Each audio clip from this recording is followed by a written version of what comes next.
Hello, everybody, and welcome to the Scrappy Piano Teacher podcast. My name is Jacqueline, but of course you can call me Jackie. And today I have a very special guest with us, our favorite piano teacher friend, Christina Whitlock. Welcome. Thank you for having me, Jackie. What fun. We are going to have so much fun today. And we're just going to kind of be having a conversation and just talking about a little bit of 2025 reflecting as we head into 2026 to do it all over again.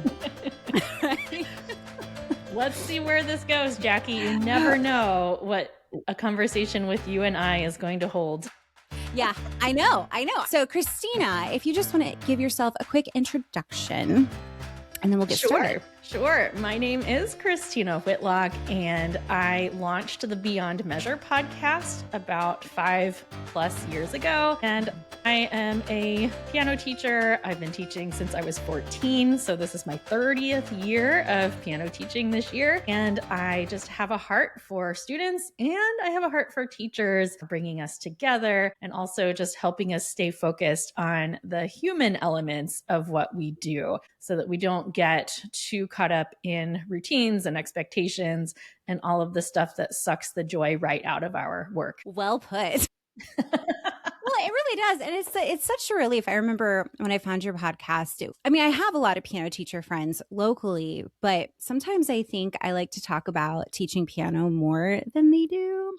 And so when I found your podcast, it was a nice release for me because I still got to listen to somebody who is very similar to me, even though you had no idea who I was at the time. I felt like we were just best friends. Right? And so I just want to say, I'm going to go on record because you always are so funny about like, I didn't know who you were and all that kind of thing. But I remember we had been friends online on Instagram, and you came to NCKP. Let's see, it wasn't this last one. So it would have been 2023. I think. And that's where we met in person for the first time. And I remember leaving a session and I saw you and you gave me a hug, and you were like, I was like, this is the real deal. Like, it was a real hug. You know how like you don't mess around with our hugs, man. No. And I remember it. It's so funny. Aww. That probably sounds really weird, but I do. And I was just like, not at all. This girl is the real deal. And I adore her. And, you meet people online, and, some people you just, connect kind of on a surface level or just teacher business. And there are people like you that I just fell in love with. Like, and then when we met in person, I was like, yep, she's the real one. Oh, well, I was so excited to meet you. And that was like the best, going to the NCKP. Because I got to meet all these people in person that I connected with online. I remember meeting you too. And I remember being so excited because you wanted to take a selfie. And I was like, oh, I'm so cool. Of course, I wanted a selfie with Jackie. No, it's funny because I always loved going to conferences like before people knew who I was, and not like everybody knows who I am, but you know what I mean? Like I am recognized now, and that's a whole different thing, but I don't know. Conference time's just the best. I am ready. Like, let's go Chicago MTNA in March. Let's go. So are you presenting? Yes, I'm presenting on Pedagogy Saturday this year, and then I'll have the rest of the conference just to hang out. It'll be great. Hey, you just get it. It won't be hanging over your head the whole time. And I'm going to be going there too, but I am going to miss Pedagogy Saturday. We're coming in that evening. I know. I'm sorry, but that's okay. It's okay. You can tell me. I forgive you. Okay, let's take a look at some of the things that we were going to talk about here. Just a few simple things that I think are very relevant and just fun and that we can all relate with. So you observe teachers like crazy. I think that you're just watching and observing all the time. And I know that you are quite the thinker on these things. So I'm curious what you have to say of what you think teachers seem most tired of right now. Yes, there is one thing, and it's probably fairly timeless and universal, but I was thinking of this after NCKP this last summer, because every conversation that rolled around, every time teachers were asked what their top frustration was, or the one thing they would change, or all those big picture questions, there's one thing teachers complain about, and it's practice. My students don't practice enough, right? And I've done a whole episode on this. I can give you that link and you can put it in the show notes if you want.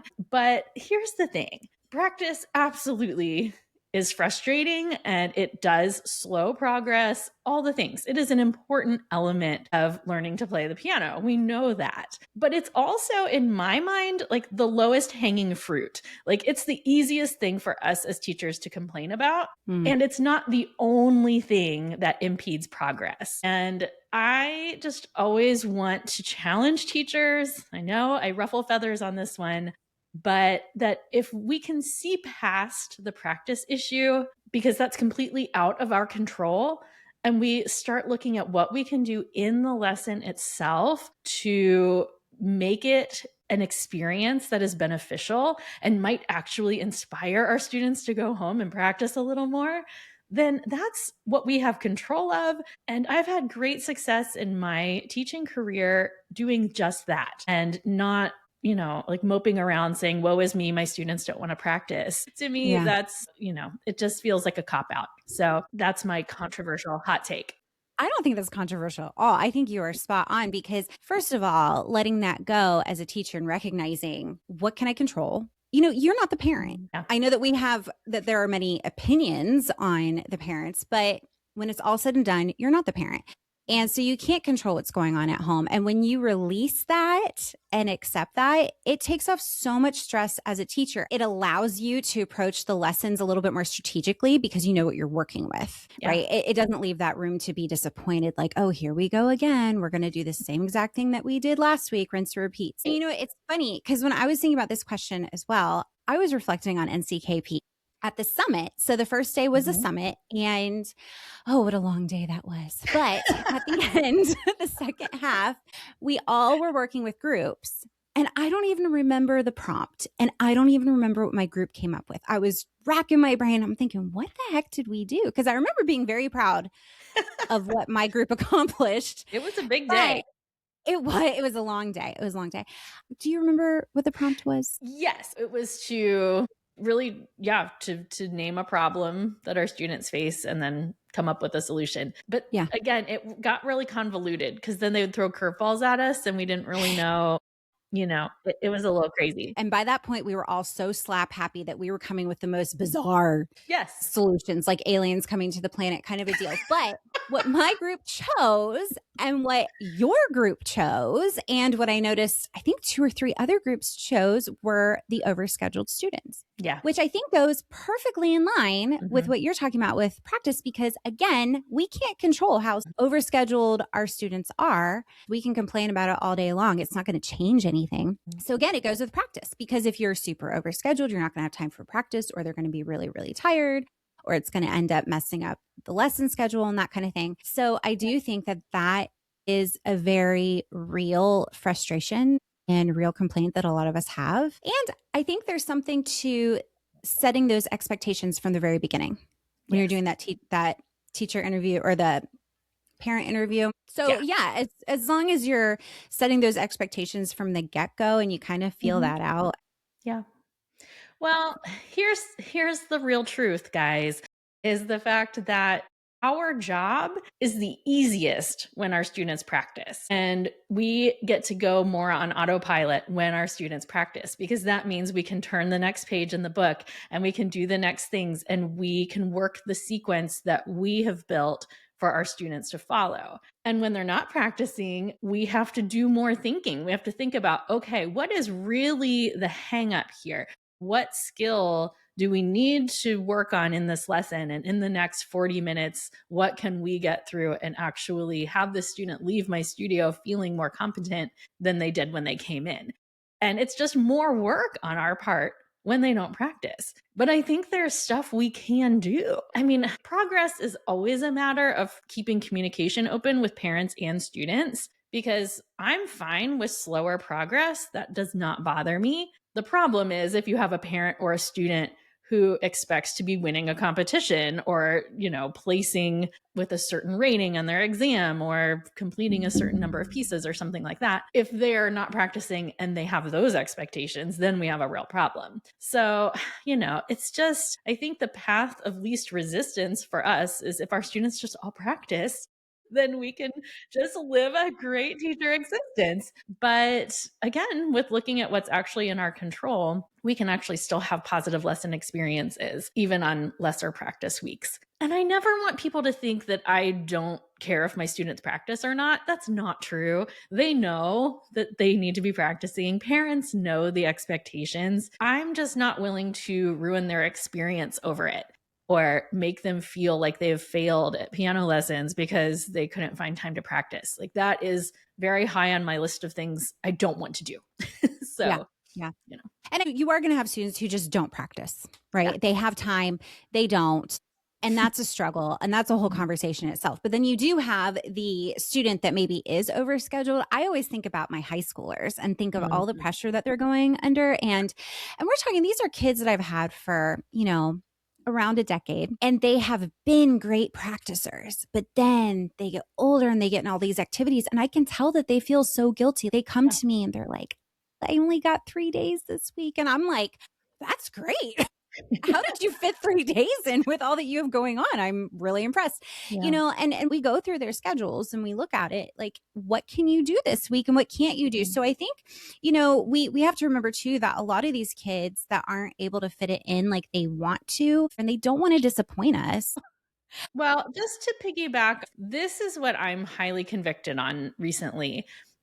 We want these students to be musicians for life. We want these kids to play piano for the rest of their lives. I assume we all feel that way, but they're getting ready to go off to college. They're going to be working their careers. They're going to be doing all of these things. And if they only think that they are, quote, pianists, if they're practicing X number of days a week, then what happens to so many people who take lessons growing up is then they go a couple years, they don't touch the piano, and they think that was their past self. They think that they've lost all of it, or they don't get to call themselves a musician anymore, and I hate that. So Yeah. to me, those final high school years when the overscheduling is at its peak, to me anymore, the talk that I have with my students is like, all right, this is how it's going to be when you graduate. Like, you are going to have a million things pulling your attention. You aren't going to get to the piano every day.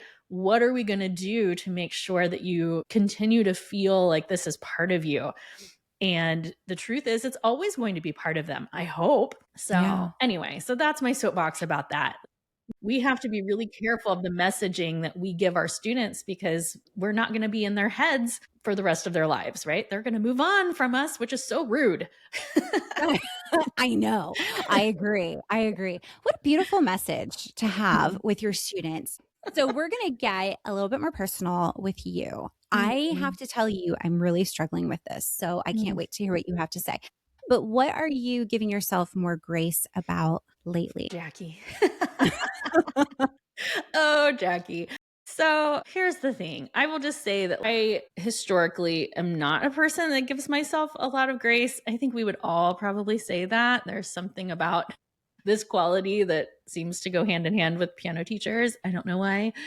I will say this, that while I hold myself to impossible standards, like in the parent department and in the, like, wife and relationship and friend and all of those things, like I just never think I'm, doing everything I need to do in those departments. As far as teaching goes, I do think I have a pretty healthy perspective on giving myself grace where it needs to go. So I guess that's why I like talking about teaching so much, is because I feel like I have it figured out in that department of my life and nowhere else. But I will say Huh. this, that what I often find myself talking to teachers about one on one is this idea that we have to understand that we are not going to teach the perfect lesson every day, every student, every minute. And we don't have to. Lessons are a result of the sum of the whole, right? Like, they are an investment in and over time. And that means that we don't have to communicate perfectly in every lesson, and we don't have to structure every lesson in the ideal way, because over time, our students are going to grow. And I guess that's what I would speak to other people, other teachers, that I want people to release themselves from feeling like, oh, I really had a terrible lesson. I couldn't get this point across. Like, okay, that's fine. You'll do it next week. That's really Yeah. okay. Now, personally, I mean, I sit in my house, like, and if my husband gets up and turns a light off in the other room, I'll be like, oh my gosh, why didn't I turn off the light? I feel this. I totally understand that. This is the extreme mindset that my brain has. So I am in therapy. Like, I literally started seeing a therapist this year, which has been great. And I told her that exact thing, like in our first session, and she like winced and she was like, "Oh, that's Oh extreme man, for you." you might I have was to like, pass that therapy advice along because I totally understand. no, I mean, it's so incredible. Like, just learning yourself and learning your patterns. And I've always known, like, it's no secret that I'm afraid of disappointing people, and I'm a total people pleaser, and, this like social chameleon that just like blends into whatever surrounding I'm in. Like, I've always known those things, but to really understand it and to try to piece together where it came from, this is not answering your question at all, but I guess No, I like I this. guess my answer to your question is that I'm going to work on the grace that I give myself in my teaching to not be perfect all the time. I'm going to work on implementing that into the other areas of life. How about that? I think this is really fantastic because I think you and I are cut from very similar cloth in so many ways. I was thinking about giving myself grace in lessons and I couldn't really come up with anything. And maybe it's Mhm. because I do feel very confident in what I'm doing. I'm okay with pivoting and trying like super crazy things Yeah. and failing. I'm totally okay with Mhm. that because I think I know how to clean it up. I think that's the fun part of teaching for me is having that foundation, but trying new things constantly Mhm. and all that fun stuff. And when I think about other parts of my life, I feel like I'm just kind of a discombobulated mess kind of thing. And my husband the other day asked me, he's like, "Oh, did you feed the kitten?" And I was like, "No." And I started giving this a whole long explanation, like, "Oh, I'm sorry, I've been doing it." He's like, "I don't care. I'll go. I just wanted to know because I was going to go feed him." I feel like I need to explain. And he's never given me any reason to feel that way. Nobody really has. It's just something that I put upon myself because I should be the one who's able to do that. I'm the mom. I should be able to handle all the household duties. And I think it's more of giving myself grace in it's okay to let other people handle these things. And actually, this goes with my other question, since we're just kind of like jumping around all over the place. It relates to what I was going to ask you next. The something you stopped doing. Like, what is something that you stopped doing and you felt relief afterwards? Mhm. And that is something that I've done. I've given some tasks and some responsibilities that I feel completely capable of doing, but I'm not doing them well. Yeah. And there are people who can do them better and who are willing to do them and to delegate these tasks and think it's okay to not have my name on that. It's Mhm. okay to not have followed through and said I would do this and end up Mhm. giving it to somebody else. So I guess both the questions for me go hand in hand of giving myself grace and that's okay. Mhm. And it's okay to feel relief and to be excited about it. Does that Yeah. make sense? That makes total sense. And I'm just sitting here thinking, bless our husbands who deal with us because Michael's in the same boat is, he assumes that I think he's put these expectations on me. And that couldn't be further from the truth. I know that he doesn't expect me to do everything that I expect myself to do, but it's hard to shake this stuff, right? So Oh, I yeah. hadn't even thought about this, but as you were talking, this fall, finally, after years of saying I was going to do it, I finally hired a house cleaner and she comes twice a week. I Hold on. know. I did it. I finally did it. My jealousy, like am I turning green? I think Well, I'm physically here's the green. deal. First of all, I carry a lot of shame about it. I feel like Oh, I should not have no. to pay someone to come clean my house, right? Like, I should be able to do this, and I can.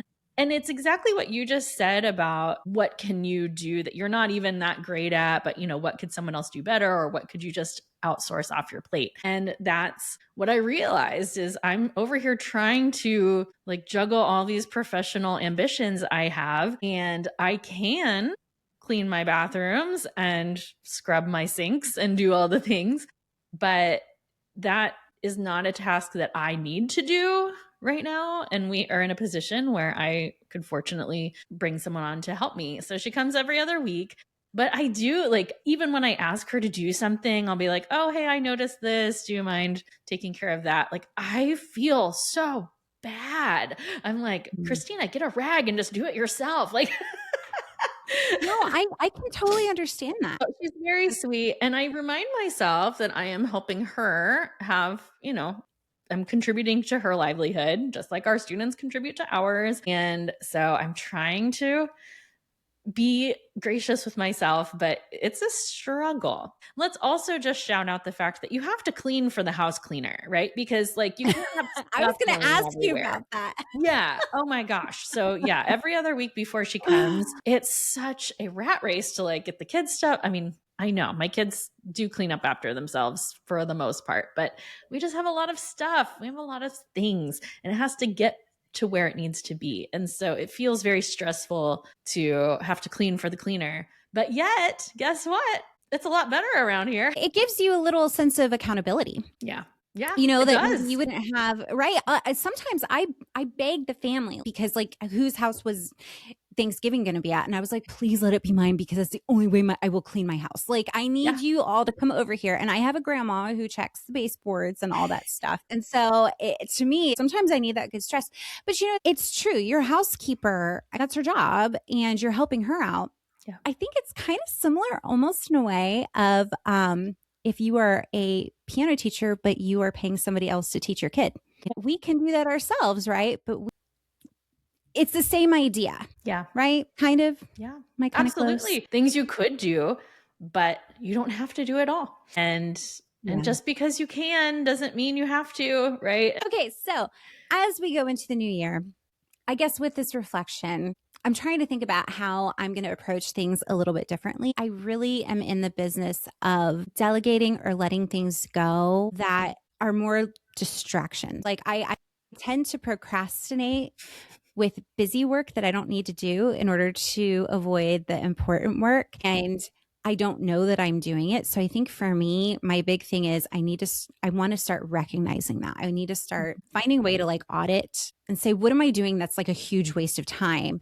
Therefore, making me distracted from what I need to do. And now I'm all stressed out. You and I are definitely on the same page there. I've already kind of declared my intent for this year is, I mean, you and I both, we're very much in this boat where we've got a lot of kind of creative projects that we want to bring to the teacher community, right? And these podcasts we host are just one outlet of that, but they kind of give birth to all these other ideas. And I am constantly saddled with this large collection of ideas and which direction do I want to lean? Do I want to focus on actual teaching? Do I want to stay in the philosophical lane? Do I, what resources do I want to create? How am I building community amongst my teacher people? And all of those things. And then there's all the marketing of it that you have to do, which is the bane of our existence. And, because preach. you can't make the things and then not tell anybody about them. But that's a whole thing. So like, it's also maybe we could delegate that. Who wants to do our marketing? Who wants to do marketing? Yeah. There's so much. It's endless. And I think as musicians, we all feel this way because we could always practice more. We could always look for more gigs. We could always do whatever. But I look at people in other professions who they punch out for the day and like they literally don't have anything else they feel like they need to do. And I don't know what that's like. But anyway, I want to kind of get through a lot of the distraction work and just start creating stuff. That's really what I'm doing this year is I just want to crank out some work and stop worrying about the stuff that's getting in the way of me just getting some work done. So that's me. No, I love that. So do you have any upcoming projects that you are really excited about? Okay. Oh, golly. Asking I haven't publicly announced it yet, Jackie, but I guess here I It is go. time. I have been working. Okay. So for many years now, I have been promising people in my circle and consult clients and things. I have a lot of feelings about how we teach students how to read notation. And I have a pretty solid system that has proven to be very successful with my students. And it basically is a set of companion exercises that I start from the first lesson that help prepare students to read in a far better way than any other method I've ever experienced in my life. No, it's not like these are brand new, like revolutionary tasks, but they're not laid out in a method series for anyone. So anyway, I am going to launch in January a 12-week email sequence of reading ideas where basically you just spend the week doing these. The beautiful thing of most of the exercises is you can do them with students of all levels. So even your students who read well, you might be surprised. You might find a gap that you need to fill in. And gosh, I'm going to have to shorten up this sales pitch. But anyway, I am doing it. I've been promising this to teachers for so many years, and it is just time. I've been too precious about it. It matters so much to me that I've been afraid of backlash and all the things. I'm very sensitive about it. But I also I know within my heart of hearts that I can help these teachers who say, my students still can't read steps and skips after 3 years. And they've not gone through a proper sequence. And it's not their fault. They just didn't know. And I am determined. That's what's coming in January, Jackie. Oh my goodness. I love it. That is so not what I was expecting. Well, and that's the thing, right? Again, it's okay, do I want to lean into actual teacher things or just talking about teaching, which I love to do, obviously, but there's so much. It's time. I'm just going to make the thing. Tiny objects. Yeah. Just do the thing. Don't do all the little things. We got to do a little audit. I do. I need the audit. The problem is catching it. I just don't know I do it until later on. And I'm like, oh, I wasted about 15 hours of my life. And then I get very mad at myself. So I'm excited. Okay. Now, is this for your Patreon members? It's going to be for everybody. So awesome.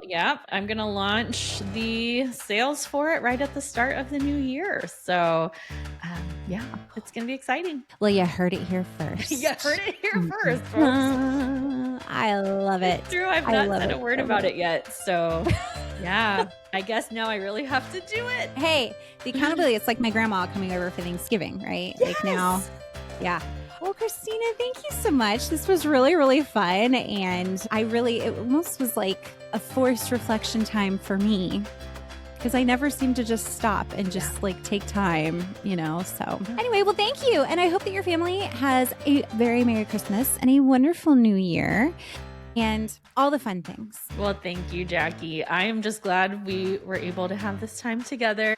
Thank you so much. Thanks.